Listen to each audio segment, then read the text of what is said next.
करने वाले नहीं हैं। हम और मजबूती से लड़ेंगे। हम इस देश के लोकतंत्र के लिए कुछ भी करने के लिए तैयार हैं। इस देश के लोकतंत्र को, इसकी नींव कांग्रेस पार्टी के महान महापुरुषों ने डाली है। कांग्रेस पार्टी लड़ी इस देश की आजादी के लिए और आज भी इस देश की आजादी के लिए ही लड़ रही है। कभी कभी मैं सोचती हूं, मुझे समझ में नहीं आता कि पब्लिक क्या सोच रही है। क्या देख नहीं रही है क्या हो रहा है? क्या आपको दिख नहीं रहा है कि आपकी सारी संपत्ति लूटी जा रही है, एक आदमी को दी जा रही है, गिने चुने उद्योगपतियों को सब कुछ दिया जा रहा है? किसकी संपत्ति है? ये राहुल गांधी की संपत्ति है, ये आपकी संपत्ति है। ये पीएसयू किसके हैं? किसके लिए बनाए गए? आपके लिए बनाए गए, जो ऐसे एक के बाद एक इनको बेचे जा रहे हैं, दिए जा रहे हैं। इसी से तो आपका रोजगार आता है। छोटे उद्योगों से, छोटे व्यापारियों से आपका रोजगार आता है। किसी बड़े अडानी से नहीं आता। रोजगार नहीं देते, छीनते हैं आपका रोजगार। तो आप समझ क्यों नहीं पा रहे हैं? आप गैस के सिलेंडर के लिए 1000 रुपए दे रहे हैं और यहां आपकी सारी संपत्ति किसी को सौंपी जा रही है। राहुल गांधी जी ने क्या कहा? अरे कौन सा इतना बड़ा जुल्म कर लिया कि आपसे 2 सवाल पूछ लिए, जवाब नहीं दे पाए ना, घबरा गए। और जो अहंकारी होते हैं, तानाशाह होते हैं, क्या करते हैं? जब सवालों का जवाब नहीं दे पाते तो पूरी सत्ता को लेकर जनता को दबाने की कोशिश करते हैं। जो सवाल उठाता है उसको दबाने की कोशिश करते हैं। आपने कभी सोचा है, आंखें खोलिए, आपने कभी सोचा है कि ये पूरी सरकार, ये सारे मंत्री, ये सारे सांसद एक आदमी को बचाने की क्यों इतनी कोशिश कर रहे हैं? इस अडानी में है क्या कि इसको आप सारी संपत्ति दे रहे हो देश की? 20 हजारों करोड़ शेल कंपनियों में इनके हैं और आप इन पे इंक्वायरी नहीं कर सकते। ये अडानी है कौन कि आप सब उनका नाम उठते ही बौखला जाते हैं और उनको बचाने में लग जाते हैं?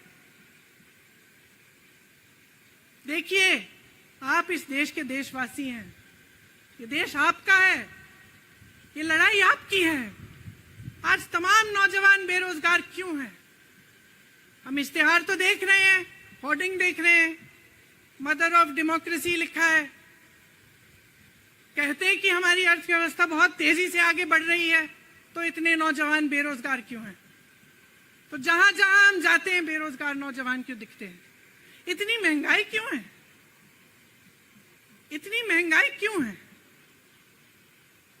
क्या आप इतने बड़े काम कर सकते हो लेकिन एक गैस सिलेंडर का दाम कम नहीं कर सकते?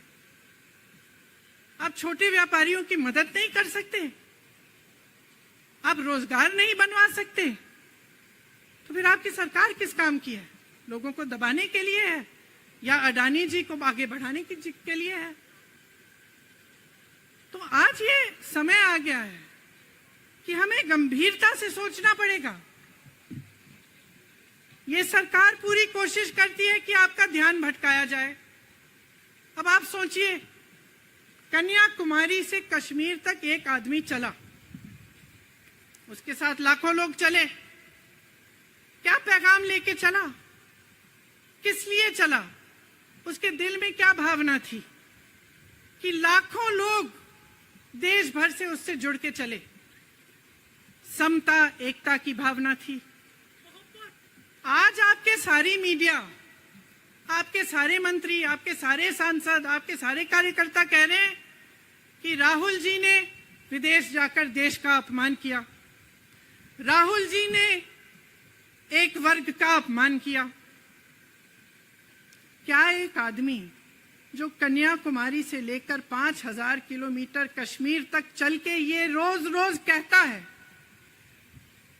कि इस देश को एक होना चाहिए, सबको समान दृष्टि से देखना चाहिए, क्या ये आदमी देश का अपमान कर सकता है? क्या ये आदमी एक वर्ग का अपमान कर सकता है? तो ये आदमी क्या कर रहा है? ये आपकी आवाज उठा रहा है। ये क्या कह रहा है? कह रहा है कि गरीबों को अपना हक दो, नौजवानों को अपना हक दो, महिलाओं को अपना हक दो। यही तो कह रहा है। और हक क्या है? हक ये है कि जो आपका है वो आपके हाथों में जाना चाहिए, किसी बड़े उद्योगपति के हाथ में नहीं, जो प्रधानमंत्री जी के मित्र हैं। ये है आपका हक। उसी हक की लड़ाई लड़ रहा है। तो आप समझिए, ये एक इंसान की बात नहीं है, ये एक राहुल गांधी की बात नहीं है, ये पूरे देश की बात है। जब हम कहते हैं लोकतंत्र को बचाना है, तो हम किस बात की को बचाने की कह रहे हैं? क्या कह रहे हैं हम? लोकतंत्र क्या होता है? खुल के जवाब मांगो, सवाल उठाओ। यही तो लोकतंत्र है कि आपको कोई आपत्ति है, कोई समस्या है, आप किसी के पास जाकर अपना हक मांग सकते हैं। आप कह सकते हैं, भाई हमारे लिए ये क्यों नहीं किया, इतनी महंगाई क्यों है, हमारे लिए रोजगार क्यों नहीं बनाए। लेकिन आज यही हक आपसे छीना जा रहा है और आपका ध्यान इधर उधर भटकाया जाता है और इतनी चीजों को फैलाया जाता है जो सच नहीं है, झूठों को फैलाया जाता है। आप सोचिए, राहुल गांधी दुनिया के सबसे बड़े जो शिक्षा के संस्थान है वहां से पढ़ के आए हैं। हार्वर्ड और कैम्ब्रिज की उनकी डिग्री है। कैम्ब्रिज से उन्होंने इकोनॉमिक्स में मास्टर्स डिग्री, एमफिल डिग्री उनको मिली। आप उसको पप्पू बनाते हैं।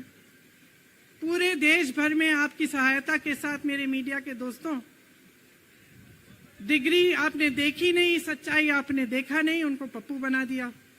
फिर पता चला कि ये पप्पू तो यात्रा में निकल आया और पता चला कि ये तो पप्पू है ही नहीं। इसके साथ तो लाखों लोग चल रहे हैं। ये ईमानदार भी है, ये सब बातों को समझता भी है, ये जनता के बीच जा रहा है, जनता की समस्याओं को सुन रहा है, तो जनता इसके साथ चली जा रही है। तो घबरा गए कि राहुल गांधी ने संसद में वो सवाल उठाए जिनका उनके पास जवाब नहीं है।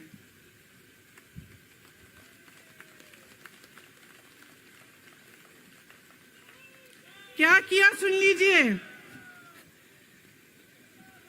एक तरफ से हंसी भी आती है कि एक आदमी को रोकने के लिए इतना सारा करना पड़ा। जिस आदमी ने राहुल जी के खिलाफ सूरत में कंप्लेंट लगाई, आपको मालूम है कि पिछले साल उसने खुद कचहरी में जाके बोला इस पे आप स्टे लगा दीजिए। 1 साल के लिए अपने ही केस पे स्टे लगवाया। फिर वापस कब गए केस खुलवाने के लिए? राहुल गांधी के संसद में अडानी पे के भाषण देने के 1 हफ्ते बाद। 1 हफ्ते बाद वो आदमी वापस जाता है, कहता है केस खोल दी, सुन लीजिए, अब हम तैयार हैं। 1 महीने के अंदर जज कह देते हैं कि राहुल गांधी को 2 साल की सजा मिलेगी। आपने देखा इस देश में कितने केस हैं कि जेल में 10 साल के लिए पड़े रहते हैं, उनकी सुनवाई नहीं होती। ये तो सुनवाई भी फट से हो गई, जजमेंट भी फट से हो गई, सजा भी फट से हो गई। और आपने कह दिया अगले दिन कि 8 सालों के लिए ये चुनाव नहीं लड़ सकते, संसद से बाहर कर देंगे इनको। वाह वाह वाह वाह वाह वाह, बहुत धैर्य है आप में। अरे कायर है इस देश का प्रधानमंत्री।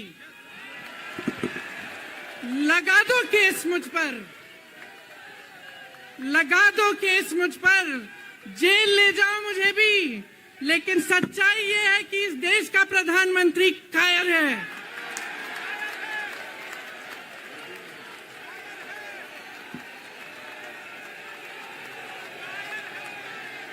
अपनी सत्ता के पीछे छुपा हुआ है, अहंकारी है। और इस देश की बहुत पुरानी परंपरा है, इस देश की बहुत पुरानी परंपरा है, हिंदू धर्म की पुरानी परंपरा है कि अहंकारी राजा को जनता जवाब देती है। और इस देश की बहुत पुरानी परंपरा है कि अहंकारी राजा को ये देश पहचानता है। मेरे परिवार ने मुझे एक चीज सिखाई है कि ये देश दिल से बोलता है और दिल से सुनता है। ये देश सच्चाई को पहचानता है। और मैं जानती हूं कि आज वो दिन है जब से सारा कुछ बदलने लगेगा।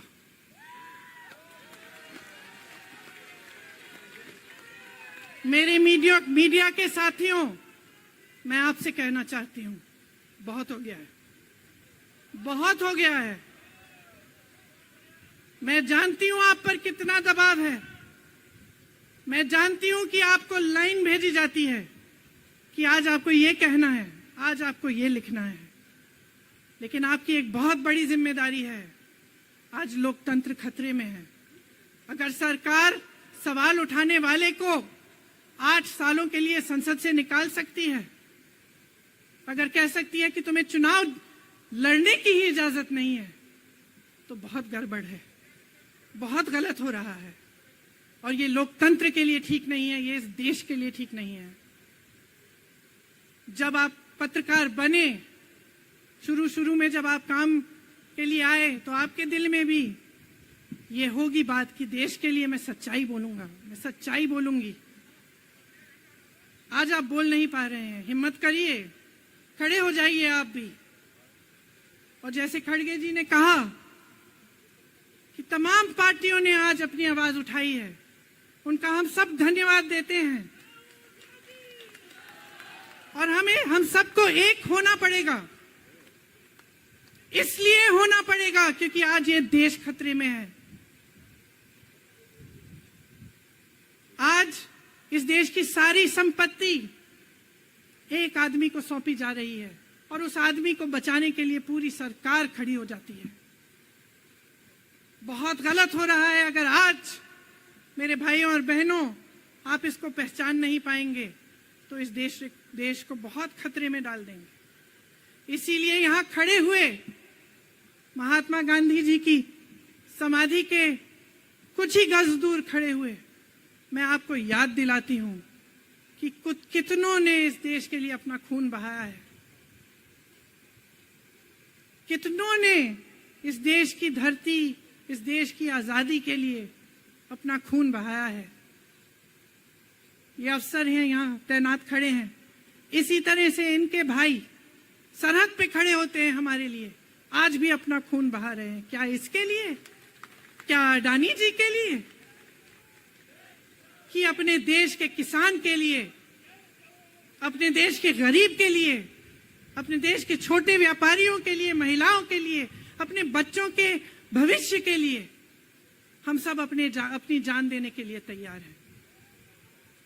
तो मैं आपसे आग्रह करती हूं, मेरे देशवासियों, आंखें खोल लो, समय आ गया है, डरो मत। राहुल गांधी के शब्दों में डरो मत। इनका सामना करने का समय आ गया है। एकजुट हो जाओ, सामना करो, इस देश की सच्चाई को उभारो, इस देश की एकता को बनाए रखो और इस देश को आगे बढ़ाओ। जय हिंद, जय हिंद, जय हिंद।